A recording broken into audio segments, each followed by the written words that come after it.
오늘 여러분과 함께 읽은 이 본문의 말씀을 가지고 우리 마가복음 강의 15번째입니다. 네 가지 마음에 대해서 함께 살펴보고자 합니다.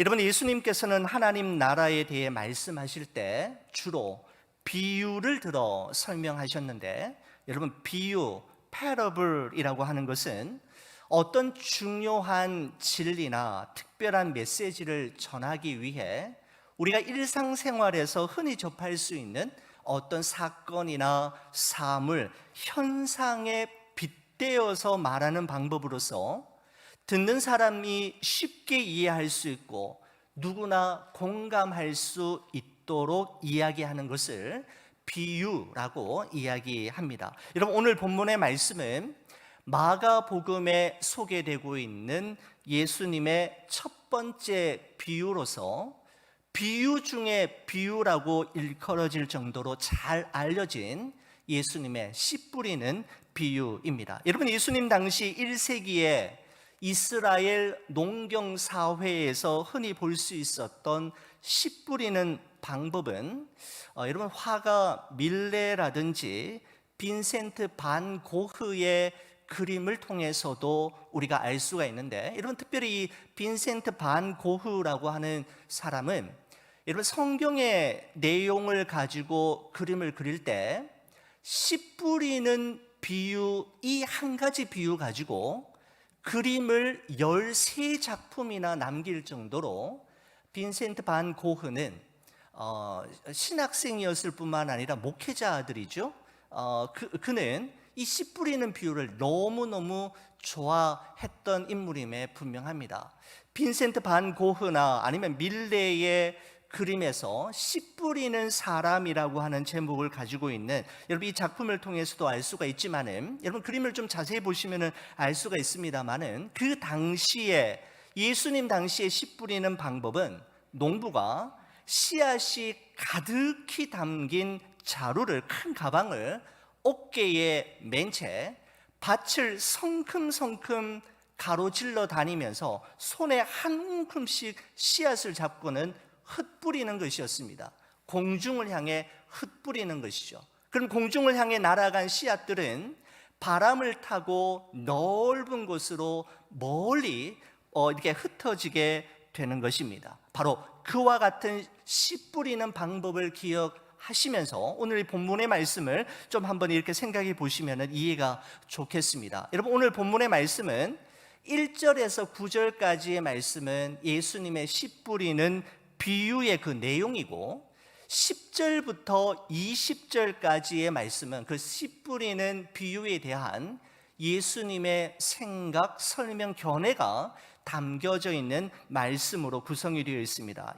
여러분, 예수님의 그 씨 뿌리는 비유의 내용은 아주 간단하지요. 어떤 농부가 밭에 씨를 뿌리는데 그 씨앗이 사람들이 많이 지나다니는 길가에 떨어진 씨앗은 새들이 와서 금방 그 씨앗을 먹어버렸고, 또 어떤 씨앗은 바람에 날려서 흙이 얕은 돌밭에 떨어졌는데 싹이 곧 터 올랐지만 그 흙이 깊지 않음으로 인해서 대낮에 해가 뜨자마자 그 싹이 말라서 타버렸다라고 하는 이야기입니다. 또 어떤 씨앗은 바람에 날려 가시 떨기 위해 떨어졌는데 아주 억센 가시의 기운에 눌려서 결국은 열매를 맺지 못하게 되는 것이죠. 그렇지만 좋은 땅에 떨어진 씨앗은 30배, 60배, 100배로 풍성한 열매를 맺었다라고 하는,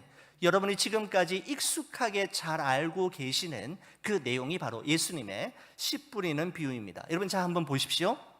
씨를 뿌리는 농부도 같고 씨를 뿌리는 방법도 같습니다. 그리고 씨를 뿌린 날도 같았고 똑같은 씨앗을 뿌렸음에도 불구하고 중요한 것은 무엇인가 하면 그 씨앗이 어디에 떨어지느냐에 따라 그 결과가 확연하게 다르게 나타났다라는 것입니다. 여러분, 예수님의 비유의 핵심은, 열매는 그 씨앗이 떨어진 땅의 상태에 의해 결정되어진다라고 하는 말씀을 하고 싶으셨던 것입니다. 여러분, 예수님께서 비유로 말씀하신 씨앗은 하나님의 말씀이고, 씨를 뿌리는 사람은 예수님이시고, 네 종류의 땅, 네 종류의 밭은 각 사람의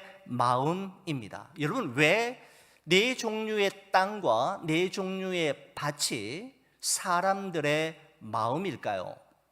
여러분, 오늘 이 본문과 동일한 내용을 기록하고 있는 누가복음 8장에 보면 이 네 가지 종류의 밭이 사람의 마음임을 알 수 있는 결정적인 단어를 발견할 수가 있습니다. 여러분, 누가복음 8장 15절에 보면 이런 말씀이 있습니다. 좋은 땅에 있다는 것은 착하고 좋은 마음으로 말씀을 듣고 지키어 인내로 결실하는 자니라 라고 기록하고 있습니다.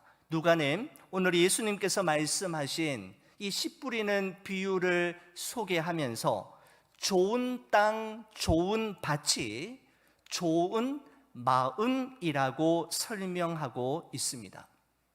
여러분, 그렇습니다. 여러분과 저의 인생이 시절을 쫓아 열매를 맺으며 그 잎사귀가 마르지 않는 풍성한 삶을 살아갈 것인가, 아니면 바람에 나는 겨처럼 가볍고 천박하며 아무런 열매도 없는 삶을 살아갈 것인가의 관건은 우리 마음의 정원을 어떻게 가꿀 것인가에 달려 있다라고 해도 조금도 지나친 표현은 아니라고 생각이 됩니다. 여러분, 그렇다면 우리 다 함께 예수님의 그 비유 속으로 한 걸음 더 들어가서 길가와 같은 마음, 돌밭과 같은 마음, 가시떨기로 무성한 마음은 어떠한 마음인지 살펴본 후에 우리가 어떻게 하면 우리의 마음을 언제나 좋은 땅, 옥토와 같은 마음으로 유지하며 가꿀 수 있는지에 대해 한번 살펴보므로 이 말씀을 함께 다루어 보고자 합니다. 먼저 길가와 같은 마음에 대해서 오늘 본문 15절에 예수님께서 이렇게 설명하셨습니다. 여러분, 15절 말씀 저와 함께 같이 한번 읽어주시겠습니까? 같이 봅니다. 말씀이 길가에 뿌려졌다는 것은 이들을 가르킴이니 곧 말씀을 들었을 때에 사탄이 즉시 와서 그들에게 뿌려진 말씀을 빼앗는 것이요 라고 말씀하고 있습니다. 여러분, 길가와 같은 마음은 한마디로 돌처럼 딱딱하게 굳어져 있는 사람의 마음을 이야기합니다. 여러분, 저는 산행이나 산책을 너무너무 좋아하는 편인데, 이 산행을 하다 보면 많은 사람들이 매번 자주 밟고 지나가는 길 위에는 풀이 나지가 않습니다. 여러분, 이런 길 위에는 씨앗이 떨어져도 그 뿌리가 그 단단하고 딱딱한 그 흙 속으로 그 뿌리를 내릴 수가 없기 때문에 길가 위에 많은 사람들이 매일 밟고 지나가는 딱딱하고 굳어진 길 위에 떨어진 씨앗은 결코 싹을 내거나 열매를 낼 수가 없게 되는 것이죠. 여러분, 그렇습니다. 우리의 마음이 딱딱하게 굳어져 있고 또 굳게 닫혀져 있으면 어떤 말씀도 마음 안으로 진입할 수 없기 때문에 그 사람에게는 아무런 감동과 도전, 변화와 열매를 기대할 수가 없게 되는 것이죠. 사랑하는 성도 여러분, 요즘 말씀을 보아도 깨달음이 없고 말씀을 들으셔도 아무런 은혜와 감동, 변화와 열매의 조짐이 없다면 혹시 내 마음이 길가처럼 딱딱하게 굳어져 있고 굳게 닫혀져 있지는 않은지 우리 자신의 마음을 반드시 점검해 보아야만 하는 것이죠. 두 번째는 돌밭과 같은 마음인데, 여러분 돌밭과 같은 마음은 어떤 마음일까요? 예수님은 16절 17절에 이렇게 말씀하셨습니다. 우리 16절 17절 이 말씀 우리 같이 한번 읽어보겠습니다.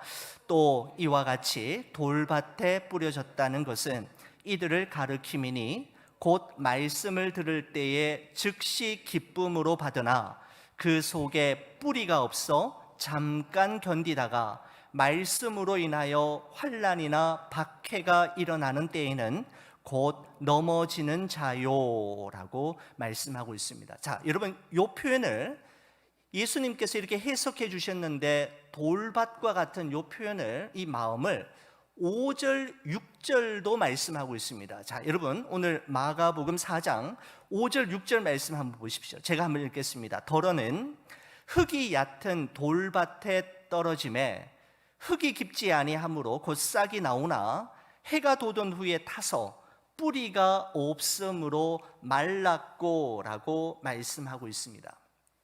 똑같은 표현이죠.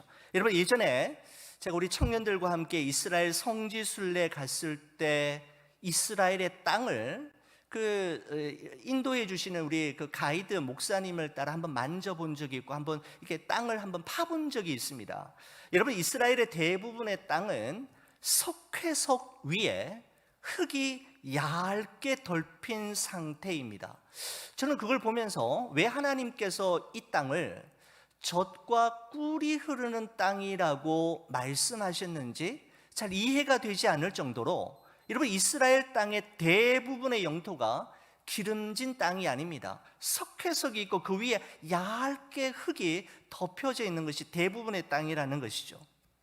여러분 그렇기 때문에 씨앗이 떨어지면 그래도 흙이 얇게라도 있기 때문에 뿌리는 내리고, 그죠? 뿌리는 약간 내리고 싹도 트지만 뿌리를 깊숙이 내릴 수 없기 때문에 뜨거운 대낮이 되면 그 뜨거운 열기를 견디지 못하고 금방 말라서 죽어버리게 되는 것이죠. 이런 바로 돌밭과 같은 마음은 하나님의 말씀을 들을 때에는 불같은 은혜도 받고 감동도 기쁨도 경험하고 할렐루야 아멘 하면서 순종도 결단합니다. 그런데 딱 거기까지만입니다. 교회를 나서는 순간부터 주일 이후 월요일부터 토요일까지의 삶은 전혀 하나님을 기억하지 못하고 붙든 말씀, 또 결단한 그 믿음의 결단, 여러 가지 신앙의 내용을 가지고 살아가지를 못하는 것이죠. 교회에 있을 때에만, 예배 드릴 때에만, 찬양 부를 때에만, 기도할 때에만 은혜를 받고 또 하나님의 임재를 경험하지만 세상 속에서는 전혀, 그죠? 말씀도 기도도 없이 살아가는 그런 경향의 모습이 바로 정확하게 돌밭과 같은 마음이라고 할 수 있습니다. 여러분 근데 이 돌밭과 같은 마음의 특징을 표현하고 있는 중요한 단어가 있는데, 여러분 16절 17절 말씀에 보면 이렇습니다. 즉시 기쁨으로 받으나, 여러분 즉시 at once라고 표현하고 있습니다. 잠깐 견디다가 only a short time이라고 되어 있고요. 곧 넘어지는 자여 quickly라고 표현하고 있습니다. 즉시, 잠깐, 곧이라는 말로 돌밭과 같은 마음을 소유한 사람의 마음이 어떤 상태인지를 말해주고 있는 것이죠. 여러분 그렇습니다. 한 사람의 믿음의 진가를 측정할 수 있는 주요한 도구가 된다면 저는 시간과 시련이라고 생각이 됩니다. 같이 시자로 시작이 되죠. 시간이 지나봐야 알고 시련을 통과한 후에야 그 사람의 믿음이 어떤 정도인지, 어느 정도의 믿음을 소유한 사람인지를 알 수가 있는 것이죠. 여러분 그런데 돌밭과 같은 마음을 소유한 사람은 어떻습니까? 즉시, 잠깐, 곧, 무슨 말입니까? 감정적이고 즉흥적이고 충동적인 반응으로 잠깐 빛났다가 끝나버리는 것이죠. 여러분, 이런 사람은 환난과 핍박이 다가올 때 그것을 견뎌내고 버텨내지 못하고 쉽게 넘어지고 그 자리를 벗어나고 마는 것이죠. 바로 그 결정적인 원인이 무엇인가 하면 17절에 이런 표현이 있습니다. 그 속에 뿌리가 없어 라고 말씀하고 있습니다. 뿌리가 없기 때문에 환난과 시험을 버텨내고 견뎌내지 못하고 곧 넘어지고 떠나버리게 된다라는 것이죠. 여러분, 저는 이 뿌리가 없어 라고 하는 표현을 생각하면서 우리 조선시대 세종 27년 집현전 학자들이 만들었던 용비 어천가라고 하는 노래집 있잖아요. 그게 아주 유명한 그 표현이 생각났습니다. 뿌리 깊은 나무, 샘이 깊은 물이라고 하는 우리가 많이 들어본 글귀가 생각이 나는데, 여러분, 이 용비 어천가의 뿌리 깊은 나무, 샘이 깊은 물을 현대어로 풀이해서 이렇게 한다면 여러분 이런 문장이 나올 것 같습니다. 뿌리 깊은 나무는 바람에 흔들리지 않아 꽃이 좋고 열매가 많이 열리며, 샘이 깊은 물은 가뭄에도 끊이지 않아 시내를 이루어 바다로 간다. 마치 성경의 잠언이나 전도서의 말씀을 읽는 것 같지 않습니까? 뿌리 깊은 나무, 샘이 깊은 물. 여러분, 정말 얼마나 멋있는 표현입니까? 우리 또한 이와 같은 사람을 만나고 싶은 마음이 간절하지 않습니까? 사랑하는 성도 여러분, 흙이 얕은 돌밭에 떨어진 씨앗과 같은 존재가 아니라 뿌리 깊은 나무처럼 인생의 혹한 길을 이겨내고 샘이 깊은 물처럼 인생의 폭염기를 견뎌내는 묵직한 존재감의 그리스도인으로 여러분과 제가 살아갔으면 좋겠다라는 생각이 간절하게 듭니다. 흙이 얕은 돌밭과 같은 성도는 이러한 삶을 살 수가 없게 되는 것이죠. 세 번째로 가시떨기와 같은 마음이 있는데, 여러분 어떤 마음일까요? 18절 19절이 말씀하고 있습니다. 우리 같이 한번 읽어보겠습니다. 또 어떤 이는 가시떨기에 뿌려진 자니 이들은 말씀을 듣기는 하되 세상의 염려와 재물의 유혹과 기타 욕심이 들어와 말씀을 막아 결실하지 못하게 되는 자요라고 말씀하고 있습니다. 여러분, 앞서 말씀드린 돌밭과 같은 마음이 외부로부터 오는 고난과 위기를 이겨내지 못하고 견뎌내고 버텨내지 못함으로 결실하지 못하게 되는 경우라고 한다면, 가시떨기와 같은 마음은 외부에서 오는 것이 아니라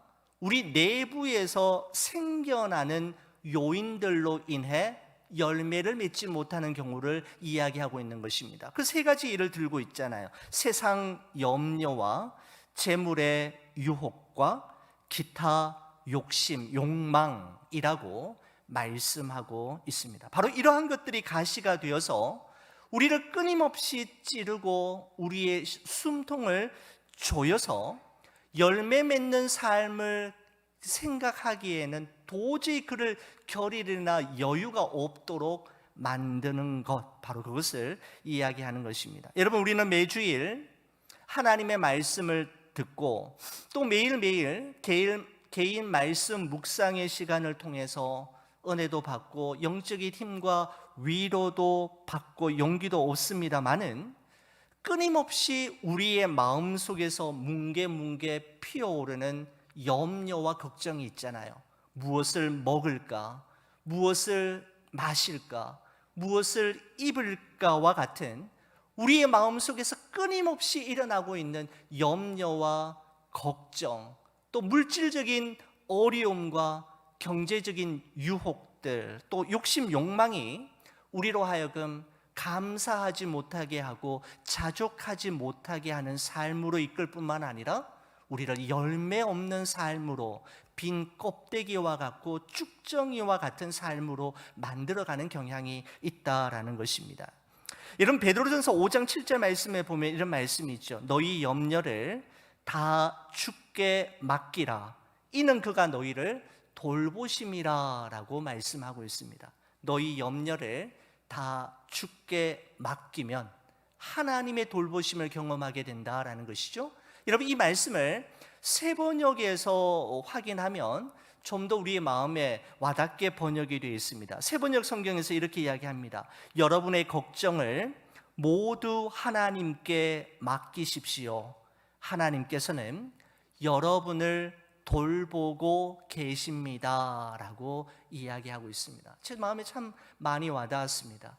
우리가 염려하거나 걱정하지 말아야 할 이유는 하나님께서 알고 계시고 우리를 돌보고 계시는 믿음이 있을 때에 우리는 어떤 순간에도 감사하고 자족하며 염려와 걱정의 포로가 아닌 자유함을 누릴 수가 있게 되는 것이죠. 여러분, 그런데 이 베드로전서 5장 7절 말씀을 예전에 우리가 함께 예배 시간에 보았던 개역 한글 성경에는 이렇게 표현이 되어 있었습니다. 너희 염려를 다 주께 맡겨버리라 라고 되어 있습니다. 여러분, 요즘 우리가 가지고 있는 개역 개정 성경에는 너희 염려를 다 주께 맡기라 라고 되어 있는데, 예전 성경 개역 한글에는 맡겨버려라 라고 말씀하고 있는 것이죠. 여러분, 조금 다르지요?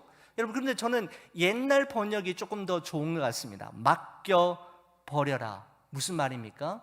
염려는 그냥 맡기는 정도로 끝나는 것이 아니라 맡겨버려야 한다고 저는 생각하고 있기 때문입니다. 여러분, 왜냐하면 우리는 끊임없이 염려를 하나님께 맡겼다가도 또다시 가지고 오잖아요. 기도로 하나님께 맡겼다가도 기도가 끝나면 그 염려, 걱정을 가지고 그 자리에서 일어서는 경우가 많잖아요.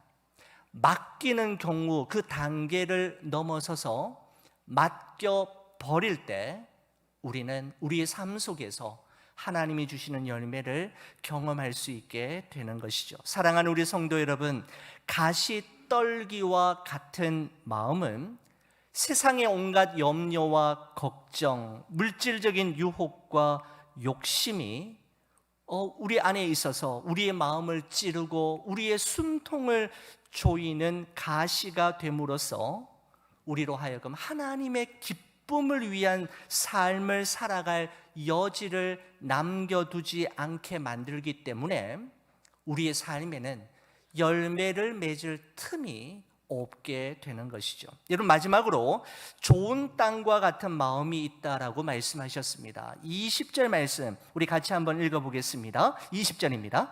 좋은 땅에 뿌려졌다는 것은 곧 말씀을 듣고 받아 30배나 60배나 100배의 결실을 하는 자니라라고 말씀하고 있습니다. 여러분, 좋은 땅과 같은 마음에 말씀의 씨앗이 뿌려졌을 때 그 씨앗이 30배, 60배, 100배로 도저히 믿겨지지 않는 결실을 이야기합니다. 생각하지도 않았던, 생각했던 것보다 훨씬 많고 기대했던 것보다 훨씬 큰 열매를 맺게 할 뿐만 아니라 길가와 돌밭과 가시떨기에 떨어진 씨앗으로부터 기대했던 열매들을 만회하고도 넉넉히 남는 엄청난 결실을 좋은 땅에 떨어진 씨앗이 감당하게 될 것임을 말씀하고 있습니다.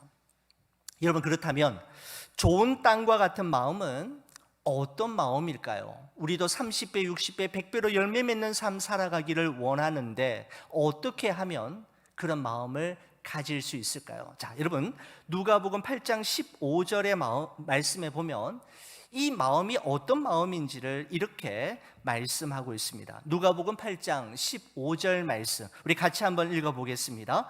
좋은 땅에 있다는 것은 착하고 좋은 마음으로 말씀을 듣고 지키어 인내로 결실하는 자니라 라고 말씀하고 있습니다. 세 가지를 이야기하고 있습니다. 첫 번째는 무엇입니까? 착하고 좋은 마음으로 라고 말씀하고 있습니다. 여러분, 착하고 좋은 마음으로 라고 하는 이 말은 하나님의 말씀을 아주 귀하게 여기는 마음을 이야기하는 것이고, 하나님의 말씀을 받을 때에 사람의 말로 받지 아니하고 하나님의 말씀으로 받는 마음, 바로 이 착하고 좋은 마음이다, 이렇게 말씀드릴 수가 있습니다. 여러분, 데살로니가전서 2장 13절 말씀에 보면 이런 말씀이 있죠. 그러므로 우리가 하나님께 끊임없이 감사함은 너희가 우리에게 들은 바 하나님의 말씀을 받을 때에 사람의 말로 받지 아니하고 하나님의 말씀으로 받으니 진실로 그러하도다. 이 말씀이, 여러분, 이 말씀이 어떤 말씀입니까? 사람의 말이 아닌 하나님의 말씀으로 받았던 그 말씀이 또한 너희 믿는 자 가운데에서 역사하느니라 라고 말씀하고 있습니다. 하나님의 말씀의 역사는 누구에게 주어지는 몫이냐 하면 사람의 말이 아닌 하나님의 말씀으로 받는 이에게 주어진다라는 것이죠. 사랑하는 우리 교회 여러분, 저는 말씀을 듣는 여러분의 마음이 착하고 좋은 마음 되기를 간절히 기도합니다. 여러분, 두 번째는 듣고 지키어라고 되어 있습니다. 여러분, 듣는다라는 말은 내가 듣고 싶은 말이 아니라 내가 들어야 할 말을 듣고라는 의미이고, 내가 보고 싶은 것을 보는 것이 아니라 내가 보아야 할 것을 본다라는 의미가 담겨져 있습니다. 여러분, 그리고 듣고 지키어라고 되어 있잖아요. 여러분, 지키어라고 하는 말은 오베이, 순종한다라고 하는 그 의미의 지키어가 아니라 성경에 보면은 retain이라고 되어 있습니다. 간직하는 것, 빼앗기지 않도록 지키는 것, 빼앗기지 않는 것을 의미하는 것이죠. 바로 이것은 하나님의 말씀을 사탄에게 빼앗기지 않는 것을 의미하는 것이고, 하나님의 은혜를 잊지 않는 것을 의미하는 것뿐만 아니라 인생의 시련과 역경, 세상의 염려와 걱정, 물질적인 유혹과 시험으로부터 말씀을 지켜내고 끝까지 간직하는 것을 이야기합니다. 여러분, 좋은 땅을 가진, 좋은 마음을 가진 열매 맺는 사람의 마음, 세 번째는 인내로 결실하는 것이라고 말씀하고 있습니다. 착하고 좋은 마음으로 말씀을 듣고 지키어 마지막에 인내로 결실하는 자이다 라고 말씀하고 있습니다. 여러분, 농부가 씨앗을 뿌린 후에 열매를 보기까지 농부가 해야 할 일들이 참으로 많이 있지만, 그 중에서 정말 중요한 것은 인내하고 기다리는 것이지 않습니까? 왜냐하면 열매는 하루아침에 맺히는 것이 아니기 때문입니다. 아브라함의 조급함의 결과가 이스마엘이었다면 하나님이 정하신 때까지 아브라함이 온전히 기다려내었던 삶의 결과가 이삭이었습니다. 여러분, 이와 같이 여러분과 저의 삶에도 언제나 조급함과 서두름의 결과는 후회와 상처를 남기게 되지만, 하나님께서 정하신 때까지 기다리고 기도하고 인내하면 하나님이 행하시는 일을 보게 될 것이고, 우리가 생각했고 기대했던 것보다 훨씬 더 많고 큰 30배, 60배, 100배의 열매를 맺는 날을 경험하게 될 것입니다. 자, 여러분, 요즘 여러분의 마음은 어떤 마음입니까? 혹시 딱딱한 길가와 같은 마음은 아니신지요? 흙이 얕은 돌밭과 같은 마음은 아니십니까? 아니면 가시 떨기로 무성한 마음은 아니십니까?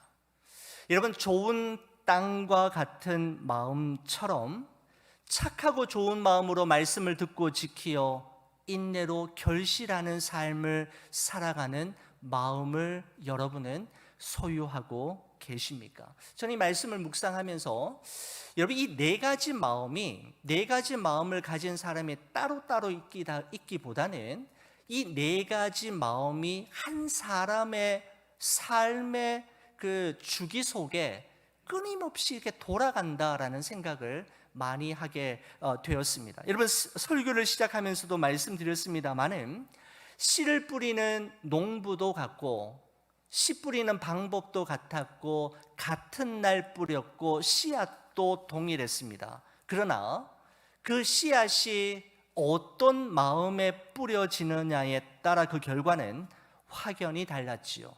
열매는 그 말씀의 씨앗이 뿌려졌던 그 사람의 마음 상태와 아주 밀접한 관계가 있음을 말씀하고 있는 것입니다.